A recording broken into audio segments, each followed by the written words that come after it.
ਨਾਜ਼ਰੀਨ, ਇੱਕ ਪੰਜਾਬੀ ਨਜ਼ਮ ਘਰ ਟੁਰ ਜਾ ਹਰ ਮੁਖਤਾਰੇ ਦੇ ਨਾਂ, ਬਲਕਿ ਖੁਦ ਮੁਖਤਾਰੇ ਦੇ ਨਾਂ। ਉਹ ਇਹ ਨਾ ਟਾਈਮ ਸਿਆਸਤ ਦਾ, ਨਾ ਹੀ ਸੈਰੋ ਸਿਆਹਤ ਦਾ। ਉਹ ਸੋਚ ਕੁਝ ਆਪਣੀ ਹਾਲਤ ਦਾ ਤੇ ਬੱਚਿਆਂ ਦੀ ਸਿਹਤ ਦਾ। ਬਾਅਦ ਚੋਂ ਤੂੰ ਪਛਤਾਣਾ ਏ, ਵੇਲਾ ਜਦੋਂ ਲੰਘ ਜਾਣਾ ਏ। ਫਿਰ ਤੂੰ ਸੋਗ ਮਨਾਣਾ ਏ, ਵੇਲਾ ਹੱਥ ਨਹੀਂ ਆਣਾ ਏ।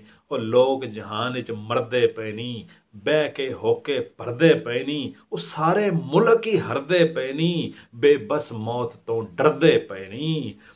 ਨਾ ਤੂੰ ਕਰ ਇਹ ਖੁਦ ਮੁਖਤਾਰੀ, ਉਹ ਛੱਡ ਵੀ ਦੇ ਬਈ ਇਹ ਫਨਕਾਰੀ। ਬੜਾ ਹੀ ਵੱਡਾ ਮਰਜ਼ ਬਿਮਾਰੀ, ਕਿਰੇ ਨਾ ਆ ਜਾਏ ਤੇਰੀ ਵਾਰੀ। ਕਰੋਨਾ ਵਾਇਰਸ ਨੇ ਮਾਰਿਆ, ਪੂਰਾ ਜਹਾਨ ਹੀ ਇਸ ਤੋਂ ਹਾਰਿਆ। ਉਹ ਬਦ ਇhtiyati ਨਾ ਕਰ ਭਾਰਿਆ, ਹਰ ਸ਼ੈ ਨੂੰ ਸਿਹਤ ਤੋਂ ਵਾਰਿਆ। ਆਪਣੇ ਘਰ ਟੁਰ ਜਾ ਮੁਖਤਾਰਿਆ, ਆਪਣੇ ਘਰ ਟੁਰ ਜਾ ਮੁਖਤਾਰਿਆ।